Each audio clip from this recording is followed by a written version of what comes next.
On November 7, 2019, the largest car company in the world signed away half of a new company to a Chinese battery maker that had never built a combustion engine. There was no press conference and no product on stage. Toyota and BYD released a short statement, and almost nobody outside the industry paid attention.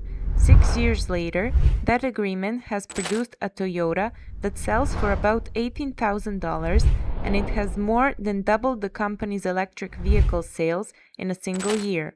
In this video, we will take a look inside the deal that's changed how Toyota builds cars. Takeru Kato now runs Toyota's entire battery electric vehicle division.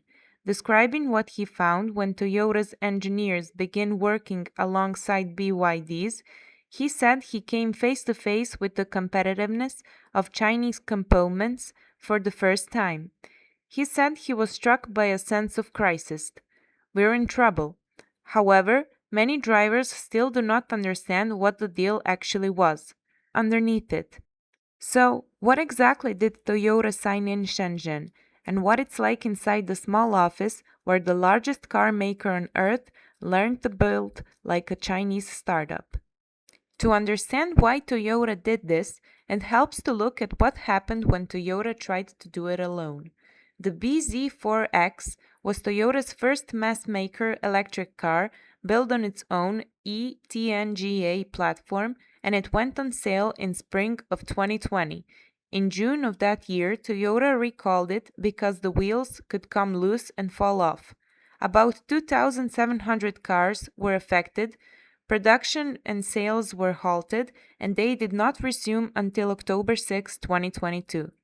Toyota's first serious electric car spent roughly 4 months off the market.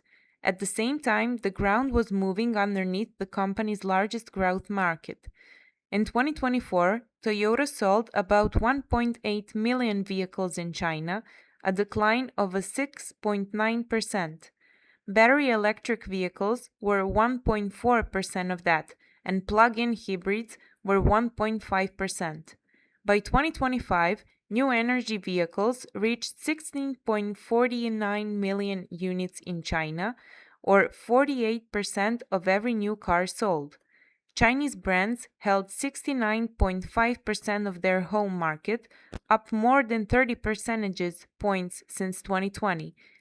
In September 2024, Nikkei reported that Toyota had cut its 2026 electric vehicle production target from 1.5 million to 1 million, a reduction of a third. Toyota's own electric sales that year were around 100,000, roughly a tenth of what it had promised to build by 2026.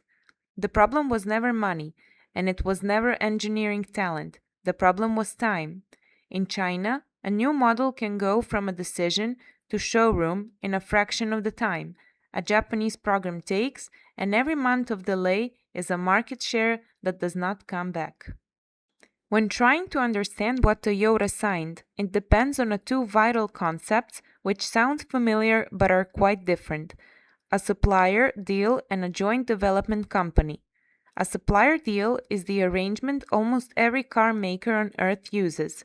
The car maker writes a specification, an outside firm builds the part to it, and the part is bottled into a vehicle the car maker designs alone. The knowledge stays with the buyer, and the supplier never sees the whole car. On the other hand, a joint development company is a separate business owned by both parents, staffed with engineers from both sides, and sitting inside one building. Although the two parents compete everywhere else, the engineering inside that building belongs to both of them. The first agreement was signed on July 19, 2019, and it covered electric sedan and SUVs sold under the Toyota's badge in China. The reason Toyota chose BYD is that BYD is the only car maker in the world that builds almost the entire vehicle itself. It makes its own cells, its own motors, its own power semiconductors, and its own vehicle software. BYD was founded in 1995 as a rechargeable battery manufactured, and it did not sell a car until 2003. Today, it employs more than 900,000 people, and it's about 110,000 of them are research development engineers. However, nothing is quite like the company the two of them built together. Its name is BYD Toyota EV Technology Company Limited, and it's known inside both parents simply by its initials, BTET. It began operating in May 2020 in the Pingscan district of Shenzhen, and ownership is split exactly in half. Its started business is the design and development of electric vehicles, their platforms, and the parts that go into them. The last phrase matters because a platform is not a component. A platform sets the floor, the wheelbase, the shape of the battery, and the cost everything to build on top of it. The whole operation employs approximately 300 people. 300. Toyota employs about 380,000. So, the first thing that traveled from BYD to Toyota was a battery cell shaped unlike anything in a Japanese car. BYD launched the Blade Battery publicity in March 2020. A single blade cell is about 96 centimeters long and 9 centimeters wide. It is lithium iron phosphate, and chemistry much of the industry has written off as too heavy and too slow. Lithium iron phosphate uses no nickel and no cobalt, the two most expensive and most volatile materials in a controversial battery. Because the cell is long and flat, it can be laid straight into a floor of the car without models built around it. That raises the usable space inside the pack by more than 50% compared with a controversial block-type pack. The result is cheaper chemistry in a denser package, and the combination is the reason these cars can be priced the way they are. Safety was the other agreement, and the BYD made it by driving a steel nail through a blade cell on camera. It emitted no smoke and no fire, and the surface temperature rose only to between 30 and 60 degrees Celsius. The same design survived crushing, bending, a 300-degree furnace, a 260% overcharge. When Toyota put that cell into a car with its own badge on it, it did something no marketing campaign could do. It told the rest of the industry the technology was safe to adopt, and Borg Warner listened the Blade design in February 2024.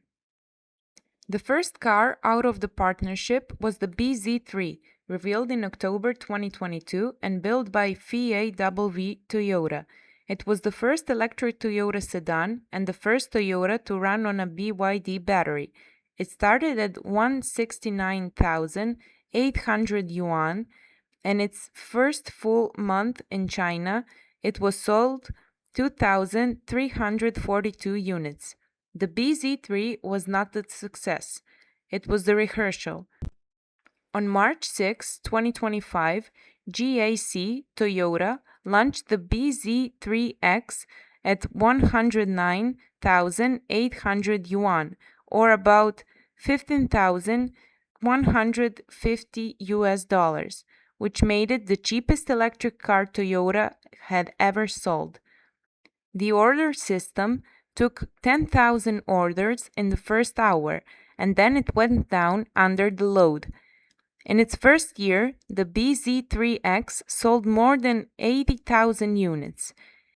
It was the best-selling joint venture electric vehicle in China for several consecutive months, and in April 2026, it set a monthly record of 10,027. On June 10, 2025, FAW Toyota launched the BZ5 starting at 129,800 yuan for about $18,070. The battery is a 65.28 kilowatt hour BYD pack, good for 550 kilometers.